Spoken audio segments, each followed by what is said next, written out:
Hello friends, स्वागत है आप लोग का विजय धा जीके में। आज हम देखने वाले हैं, देखिए जो सिलेक्शन टेक्स्ट था उसका यह सेट नंबर 19 है। सेट नंबर 18 तक पहले वाले वीडियो में अपलोड किया जा चुका है। आप उसे विजय धा जीके चैनल पे जाके देख सकते हैं। तो शुरू करते हैं। देखिए यह जो प्रैक्टिस सेट है यह BSSC जो सीजन 4 का न्यू बुक है एडुटेरिया पब्लिकेशन का, इसके लिए अति महत्वपूर्ण है। इसमें टोटल देखिए 18 सेट दिया गया है, तो देखने वाले हैं। और ये इसका सेट नंबर 9 होगा। इसका पहला प्रश्न देखते हैं। उससे पहले एक मोटिवेशनल कोट है, बदल जाओ वक्त के साथ या वक्त बदलना सीखो। बदल जाओ वक्त के साथ या वक्त बदलना सीखो, मजबूरियों को मत कोसो, हर हाल में चलना सीखो। देखिए पहला प्रश्न क्या है, अमोनियम सल्फेट का रासायनिक सूत्र क्या है। देखिए अमोनियम सल्फेट जो है इसका रासायनिक सूत्र क्या है, इसका हो जाएगा NH4 का सफिक्स 2 × SO4। देखिए जो ब्रैकेट के नीचे होता है सफिक्स बुलाता है NH4 का suffix 2 × SO4। Option number A हो जाएगा। निम्नलिखित में से कौन सा एक रेडियो एक्टिव तत्व नहीं है। देखिए रेडियो एक्टिव तत्व जो है यह टाइटेनियम नहीं है। क्या है, टाइटेनियम नहीं है, जबकि थोरियम, प्लूटोनियम ये सब क्या है, रेडियो एक्टिव तत्व पदार्थ के अंतर्गत आते हैं।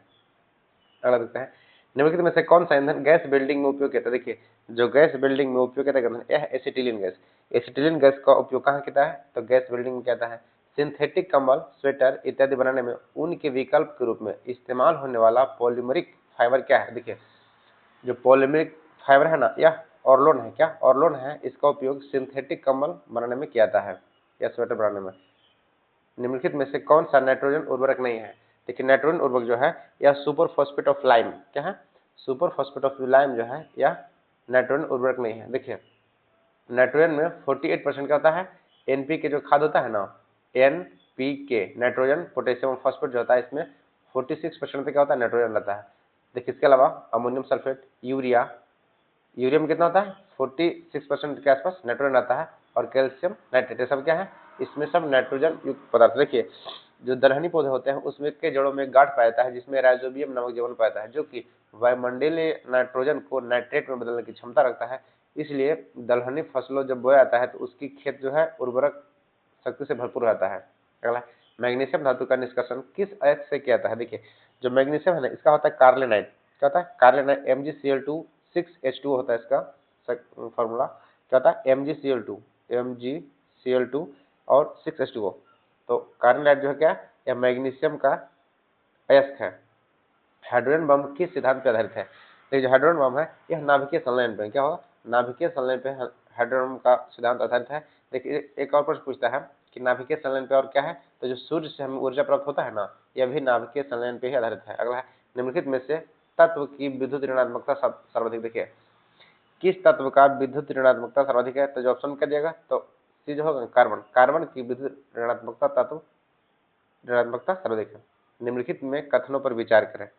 देखिए इसका हो जाएगा, वे पदार्थ जो स्वयं उत्प्रेरक नहीं होते हैं किंतु अपनी उपस्थिति से उत्प्रेरक की सक्रियता को बढ़ा देते हैं, उत्प्रेरक वर्धक कहलाते हैं। ठीक है, अगला कथन है, वे पदार्थ जो किसी उत्प्रेरक की सक्रियता को कम कर देते हैं या नष्ट कर देते हैं उसे उत्प्रेरक विष कहलाता है। अगला है, वे पदार्थ जो किसी रासायनिक अभिक्रिया की दर को मंद कर देते हैं उसे संदमक कहलाते हैं। तो देखिए इसमें कथन जो तीनों है ना, क्या है, तीनों कथन सही होगा। ऑप्शन नंबर डी हो जाएगा। वनस्पतिक तेल से घी बनाने के लिए कौन सी प्रक्रिया का इस्तेमाल किया। देखिए जो वनस्पतिक तेल से घी बनता है ना इसमें हाइड्रोजनीकरण का उपयोग किया था। क्या, हाइड्रोजनीकरण का उपयोग किया है। इसके जो उत्प्रेरक होते हैं वे निकेल होते हैं। उत्प्रेरक जो कैटालाइस्ट पदार्थ होते हैं उसमें निकेल का प्रयोग किया जाता है। अगला देखते हैं, निम्नलिखित में से मूत्र की कितनी मात्रा बढ़ने पर किसी व्यक्ति में टाइप 1 डायबिटीज होने का खतरा बढ़ जाता है। यहाँ मूत्र में किस तत्व के बढ़ने की बात की गई है। देखिए टॉयलेट में कौन सा ऐसा मात्रा बढ़ने से डायबिटीज जो 1 होता है वो हो जाने का खतरा है, तो कीटोन। कीटोन जो है ना, कीटोन अगर टॉयलेट में बढ़ जाता है तो उसे डायबिटीज 1 कहा जाता है। अगला है, DPT वैक्सीन का प्रयोग किस बीमारी के लिए किया जाता है। देखिए DPT क्या हुआ, डिप्थीरिया, पर्टूसिस और क्या होता है, काली खांसी। डिप्थीरिया और काली खांसी या टिटनेस, सॉरी DPT, हाँ पर्टूसिस को बोलता है, डिप्थीरिया, पर्टूसिस और टिटनेस। तो डिप्थीरिया, काली खांसी एवं टिटनेस जो है इसके बीमारी से बचने के लिए इस टीके का प्रयोग किया है, DPT का। अगला, निम्नलिखित में से कौन सा सूक्ष्म आमतौर पर फलीदार पौधों के जैव उर्वरक के रूप में उपयोग किया जाता है। कौन सा ऐसा सूक्ष्म जीव आमतौर पर फलीदार पौधों में, ये देखिए होगा राइजोबियम। जैसा कि हम बताए थे कि राइजोबियम जो जीवाणु है ना, यह फलीदार पौधे हैं, जैसे जितने भी दलहनी पौधे हैं उसके फलदार पौधे में राइजोबियम नामक जीवाणु पाता है, जो कि वायुमंडलीय नाइट्रोजन को नाइट्रेट में बदलने पे क्या होता है, उसकी उर्वरा शक्ति को में वृद्धि करता है। अगला है, निम्नलिखित में से प्रकाश रासायनिक अभिक्रिया में जल का प्रकाशीय अवघटन के लिए निम्नलिखित में से क्या आवश्यक होता है। देखिए, प्रकाशिक जल के लिए इसका हो जाएगा मैग्नीज और क्लोरीन। प्रकाश रासायनिक अभिक्रिया में जल के प्रकाशीय अपघटन के लिए क्या प्रयोग किया जाता है, तो मैग्नीज एवं क्लोरीन जो है ना, इसका उपयोग किया जाता है। दो या दो से अधिक तत्वों में एक निश्चित रासायनिक अनुपात में मिलने से जो बना पदार्थ वो क्या कहलाता है, वो कहलाता है यौगिक। देखिए, दो या दो से अधिक पदार्थों को अगर निश्चित अनुपात में मिलाते हैं ना, तो क्या बनता है, यौगिक बनता है। अगर यही रह गया अनिश्चित अनुपात में मिलाएंगे तो मिश्रण हो जाएगा। जैसे वायु क्या है, वायु एक अनिश्चित अनुपात में मिला हुआ था, वायु एक मिश्रण हो सकता है, मिश्रण है। जबकि देखिए जल में क्या है, हाइड्रोजन H2O, इसका जो समान अनुपात में मिलाया गया है, इससे क्या हो गया है, ये बन गया क्या, जल। H2O मिलने के बाद जो समान अनुपात में हाइड्रोजन ऑक्सीजन को मिलाने पर जल बन गया, इसे हम यौगिक कहते हैं।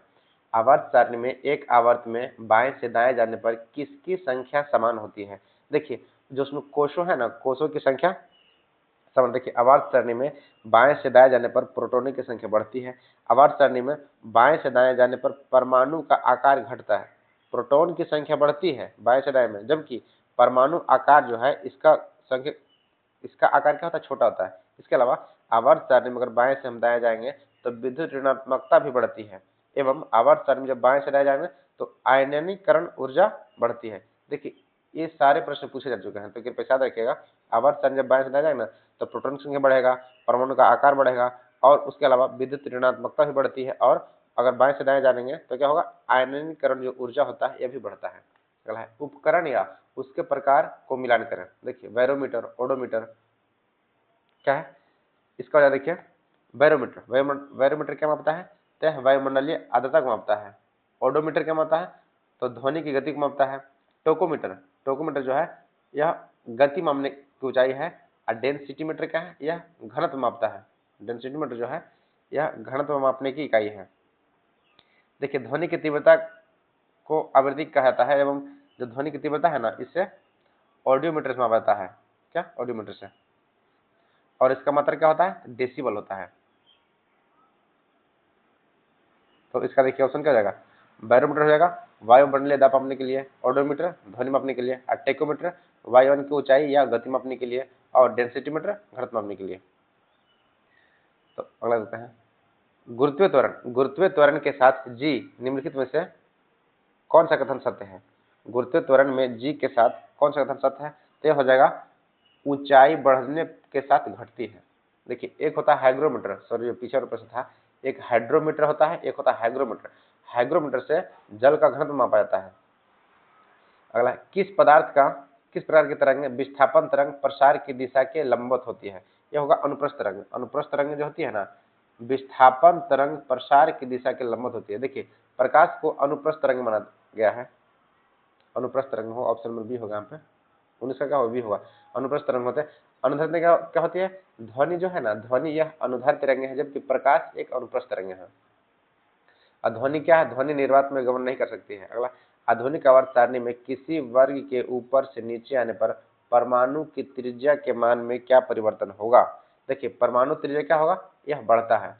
आधुनिक आवर्त सारणी में अगर वर्ग में ऊपर से नीचे की ओर आते हैं तो इसमें परमाणु त्रिज्या का मान क्या होता है, बढ़ता है। विद्युत परिपथ में फ्यूज को क्या कहता है। देखिए, विद्युत परिपथ में फ्यूज को क्या कहता है, तो गर्म तार या जीवित तार में लगाता है।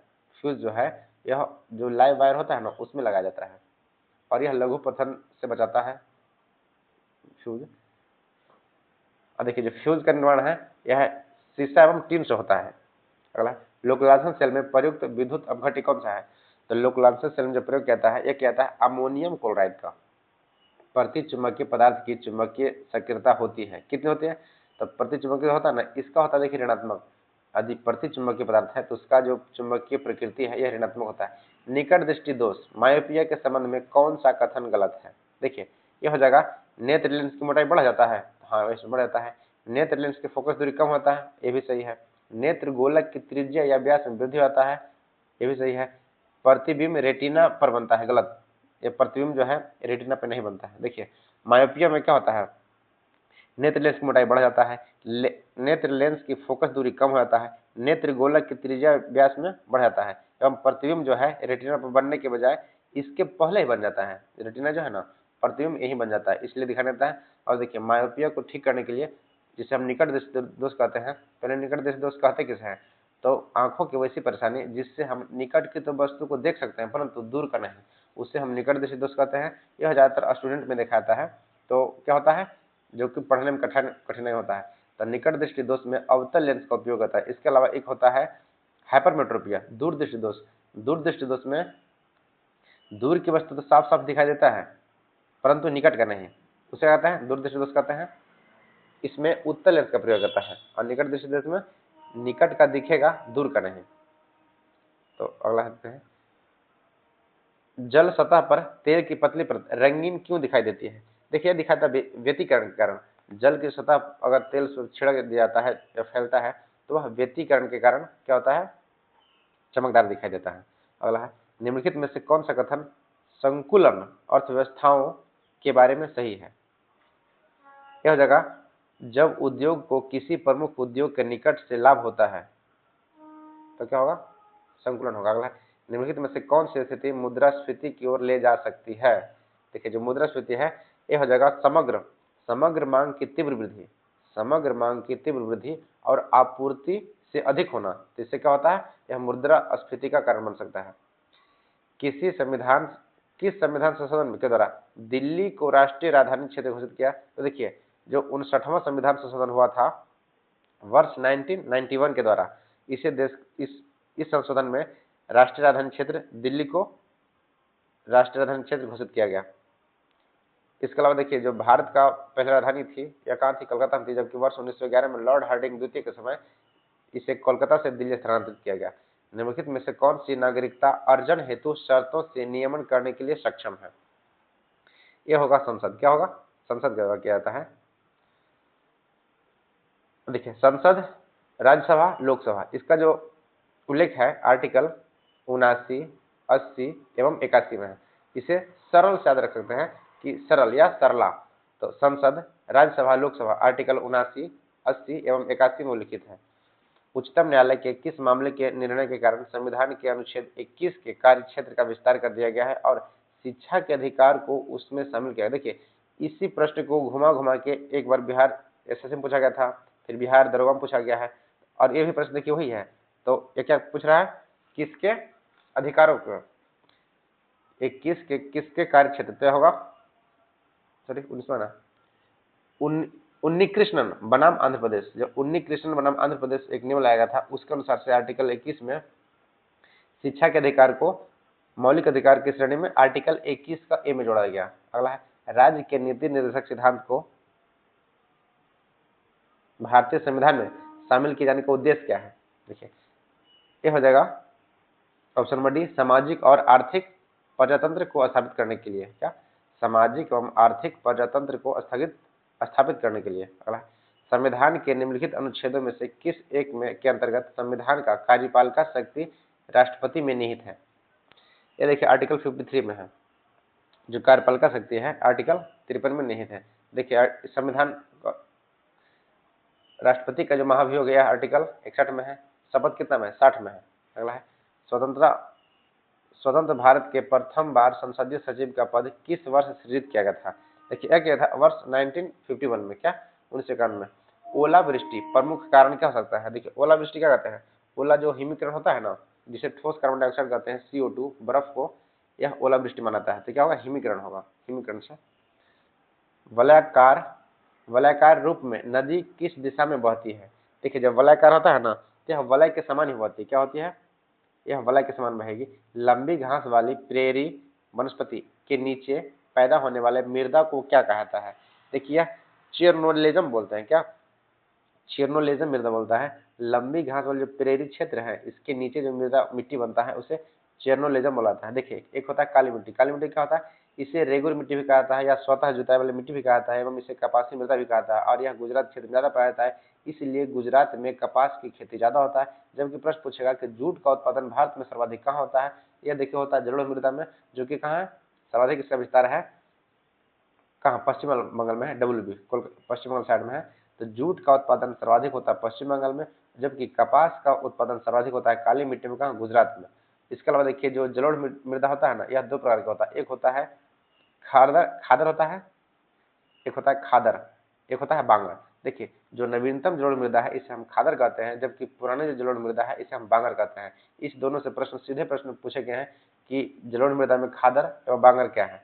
तो नवीनतम जलोढ़ मिट्टी को खादर कहता है और पुराने जलोढ़ मृदा को बांगर कहता है। देखिए इसे याद कैसे रखेंगे, तो नवीनतम पहले क उसके बाद ख आया, तो पहले ही आया ना, तो नवीनतम हो गया क्या खादर, और लास्ट में आता है प फ ब, बांगर हो गया लास्ट में, तो पुरानी कौन सा हो गया बांगर। इसे आप किसी भी तरह से याद कर सकते हैं, सिर्फ याद रहना चाहिए, एग्जाम के लिए वही काफी है। प्राकृतिक आपदा जिसमें गहरी झील के जल से कार्बन डाइऑक्साइड सहसा फूटती है, उसे क्या कहते हैं। देखो उसे कहते हैं लिमिनिंग। क्या कहता है, उसे लिमिनिंग कहता है। क्या लिमिनिंग। भारत तथा पाकिस्तान के मध्य सीमा रेखा किसका उदाहरण है। देखिए भारत और पाकिस्तान जो सीमा रेखा है ना, यह उदाहरण है रेगमा का। क्या, एक सेकंड, भारत और पाकिस्तान की सीमा रेखा का उदाहरण है पूर्ववर्ती सीमा होगा, क्या है, यह पूर्ववर्ती सीमा का उदाहरण है। देखिए इस दोनों के बीच सीमा रेखा है, इसे रेड क्लिफ लाइन कहता है। क्या कहता है, रेड क्लिफ लाइन। निम्नलिखित में से कौन सी जनजातीय भारत के अंडमान और निकोबार द्वीप समूह का मूल निवासी है, सॉरी नहीं है, अंडमान निकोबार का मूल निवासी नहीं है। तो रेंगमा जो जनजाति है ना, ये रेंगमा अंडमान एवं निकोबार द्वीप समूह का मूल निवासी नहीं है, जबकि हालचू, ओंजे, शेम्पेन, शेम्पेन क्या है, ये सब मूल निवासी। देखिए जनजाति से एक बार और प्रश्न पूछता है, जैसे सिद्धि, पधार, कोधला, ये सब कहाँ पाया जाता है, तो ये सब गुजरात में पाता है, सिद्धि, पधार, कोधरा। इसके अलावा राजस्थान में सहरिया जनजाति पाता है, और त्रिपुरा में रियांग, रियांग जो है, रियांग जनजाति, यह त्रिपुरा में पाया जाता है।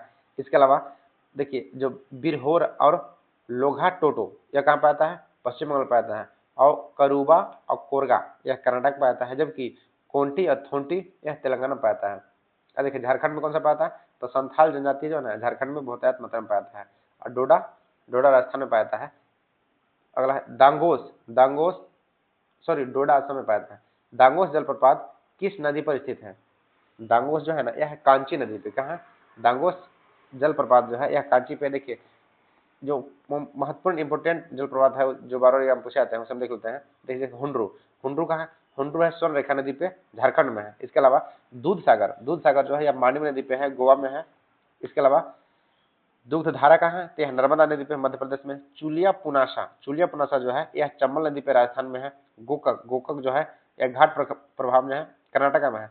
और डुडुमा, डुडुमा जो है मचकुंड नदी पे है और यह उड़ीसा में है। इसके अलावा चित्रकूट, चित्रकूट जो है यह इंद्रावती नदी पे है और कहाँ, यह छत्तीसगढ़ में है। जबकि धुआंधार जलप्रपात जो है यह नर्मदा नदी पे, जो कि मध्य प्रदेश में, और जोग या गरसोप्पा जो कि कहाँ है, शरावती नदी पे है और यह कर्नाटका में है।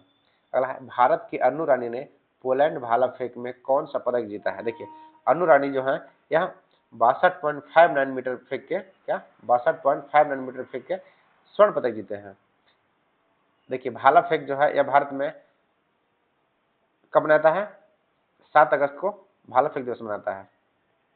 हाल ही में किस सरकार द्वारा चिनार वृक्षों के संरक्षण के लिए ट्री आधार पहल की शुरुआत किया गया। तो यह चिनार जो है ना, यह कहाँ पाता है, जम्मू कश्मीर में। कहाँ, जम्मू कश्मीर। देखिए जम्मू कश्मीर को, वहाँ जो जम्मू कश्मीर पश्मीना ऊन एवं एक क्या है, रेशम है ना, सॉरी केसर, केसर को जीआई टैग दिया गया है। अंतर्राष्ट्रीय सौर संगठन का 107वां सदस्य हाल ही में किसे बनाया गया है। देखिए 107वां सदस्य जो बनाया गया है, यह बनाया गया है मोल्दोवा को। क्या, मोल्दोवा को बनाया गया है। इसे देखिए एक बार बिहार दरबार में प्रश्न पूछा गया था, उस टाइम जो 95 में बना था ना, 95 में, वह प्रश्न बिहार दरबार में बना था। तभी 107वां कौन सा बन गया, मोल्दोवा बन गया है। देखिए ISA अंतर्राष्ट्रीय सौर गठबंधन का जो मुख्यालय है यह कहाँ है, यह भारत के गुड़गांव में है।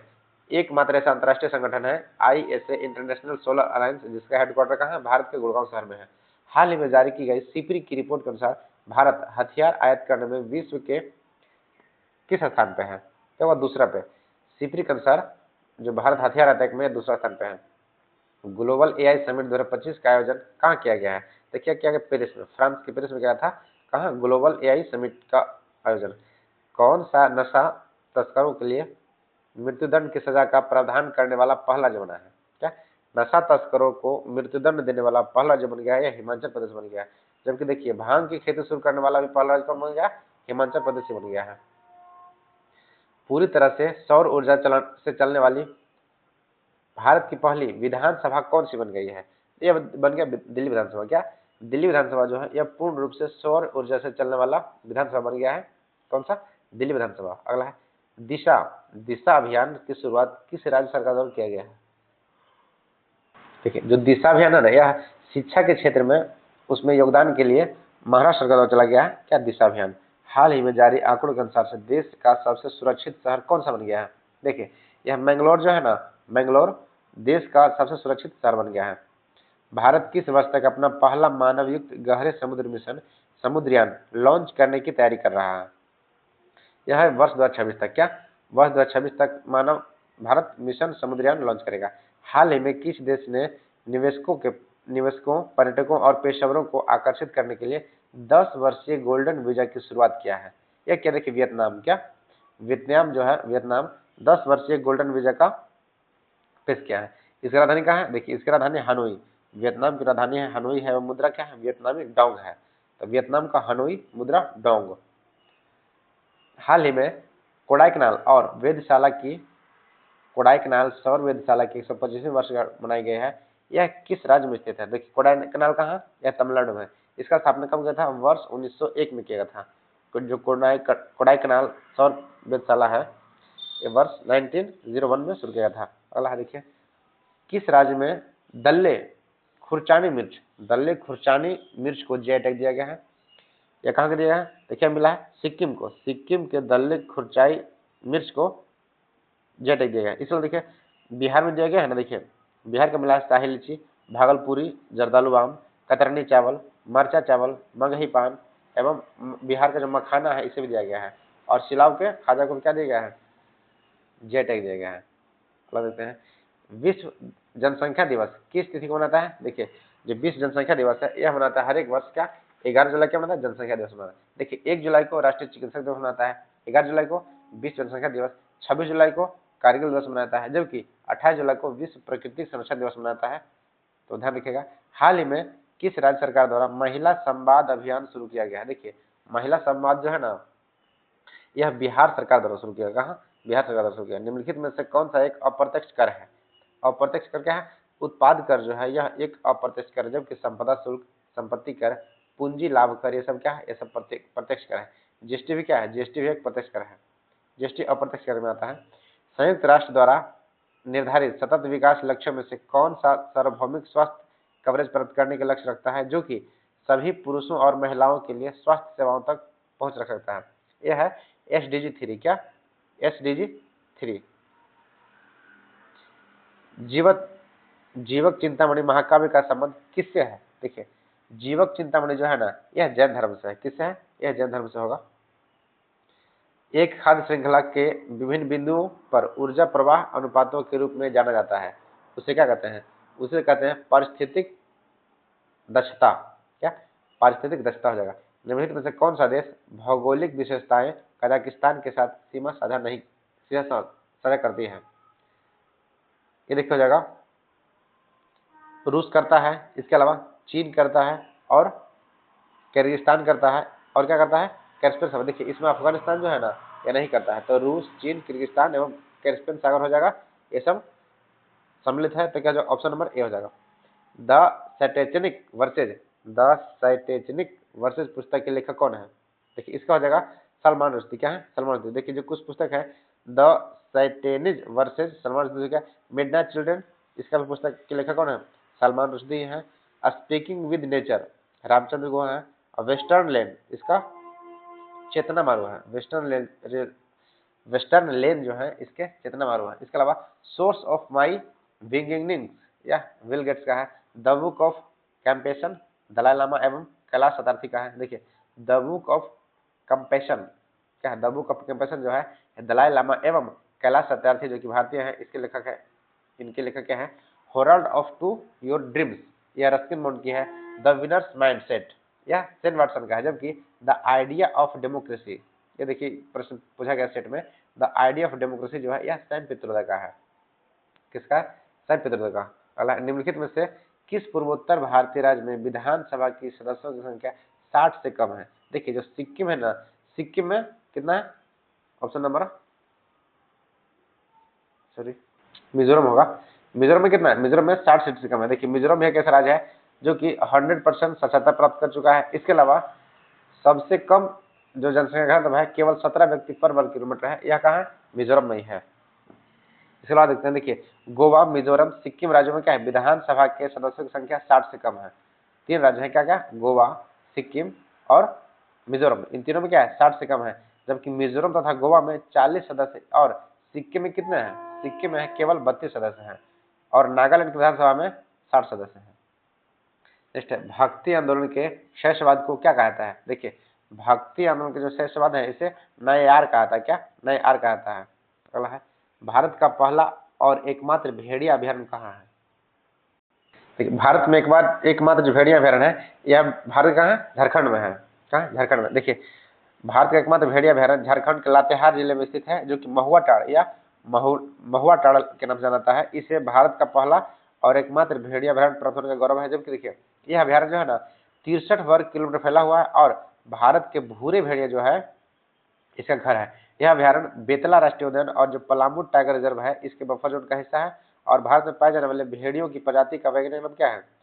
जो वैज्ञानिक नाम है कैनिस ल्यूपस पेलिस है। कैनिस ल्यूपस पेलिस है। तो क्या हो जाएगा इसका?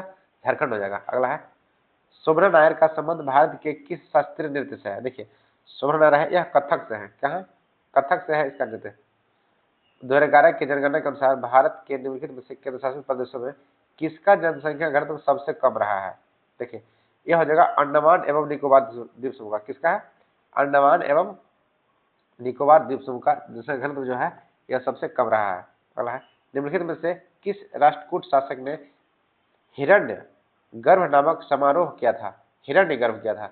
यह क्या था? दंती दुर्ग। कौन किया था? दंती दुर्ग किया था। निम्नलिखित में से कौन सा कथन सही है? यह हो जाएगा हड़प्पा स्थलों से मिले शवों को मृतकों को आमतौर पर गत्तों में दफनाया गया था। क्या होगा? यह कथन सही है। ऑप्शन नंबर इसका डी हो जाएगा। अगला है, भगवान महावीर की शिक्षाओं के संकलन को क्या कहता है? देखिए महावीर के जो शिक्षाओं का संकलन है इसे आगम सूत्र कहते हैं। क्या कहते हैं? आगम सूत्र के नाम से जानता है। आगम सूत्र चोल काल के दौरान को ब्रह्मदेव प्रकार की भूमि के रूप में जाना जाता था। इसे कौन सा भूमि जाना जाता था? यह होगा ब्राह्मणों के उपहार में दिया गया भूमि है ना, ब्राह्मणों के उपहार में दिया गया भूमि को ब्रह्मदेव प्रकार की भूमि माना जाता था। क्या? ब्राह्मणों को जो उपहार में दिया गया था उसे। मध्यकालीन युग के किस इतिहासकार ने यह माना है कि रजिया ने अपने सभी भाइयों से अधिक सक्षम और योग्य थी? यह देखिए मिलहाज इज सिराज जो बुक लिखा था उसके अनुसार से माना गया है। क्या? ऑप्शन नंबर ए होगा। निम्नलिखित में से कौन सा विजयनगर साम्राज्य का अंतिम राजवंश था? यह अरविंदु राजवंश था। क्या? अरविंदु राजवंश जो है यह विजयनगर साम्राज्य का अंतिम राजवंश था। जबकि हरिहर और बुक्का क्या है? इसके संस्थापक थे विजयनगर साम्राज्य के। अगला है, 17वीं सदी के प्रारंभ में उत्तर भारत के फैली हुई किस फसल का उल्लेख आईने अकबरी में उत्तर भारत की फसलों की सूची में शामिल नहीं किया गया था? वह कौन सा फसल है? देखिए तंबाकू है। तंबाकू का के बारे में आईने अकबरी में चर्चा नहीं किया, जबकि ज्वार और हर एवं गेहूं किया गया था। देखिए तंबाकू जो है ना यह पुर्तगाल से लाया गया था। 2 जलाशयों के बीच जहाज महल नामक एक सुंदर 2 मंजिला शिप पैलेस किसने बनाया है? 2 जलाशयों के बीच एक किसने बनाया? तो सुल्तान गयासुद्दीन जो खिलजी है ना, सुल्तान गयासुद्दीन खिलजी। कौन बना था? सुल्तान गयासुद्दीन खिलजी जो है इसने बनाया था कौन सा? शिप पैलेस या जहाज महल। अगला है, ब्रिटिश के निम्नलिखित संस्थानों को उनसे संबंधित संस्थापकों से मिलान करें। देखिए ये हो जाएगा बंगाल एशियाटिक सोसाइटी। इसका क्या हो जाएगा? सर विलियम जोन्स स्थापना किया था। बंगाल एशियाटिक सोसाइटी की जो स्थापना है सर विलियम जोन्स किया था। इसके अलावा बनारस संस्कृत कॉलेज इसके कौन किए थे? तो जोनाथन डंगन किए थे। और फोर्ट विलियम कॉलेज इसका स्थापना कौन किया था? तो लॉर्ड वेलेस्ली किया था। और कलकत्ता मदरसा इसका कौन किया था? तो वॉरेन हेस्टिंग था। देखिए ऑप्शन नंबर इसका सी हो जाएगा। तो फ्रेंड देखिए इसमें जितने भी प्रश्न दिए गए थे जीके जिसके उससे हम कवर कर चुके हैं। अगर वीडियो अच्छी लगे तो कृपया इसे लाइक सब्सक्राइब एक कमेंट में कीजिएगा एवं अगर कोई चैनल पर नहीं तो कृपया इसे सब्सक्राइब कीजिएगा। और वीडियो को पूरा देखने में धन्यवाद। Thank you.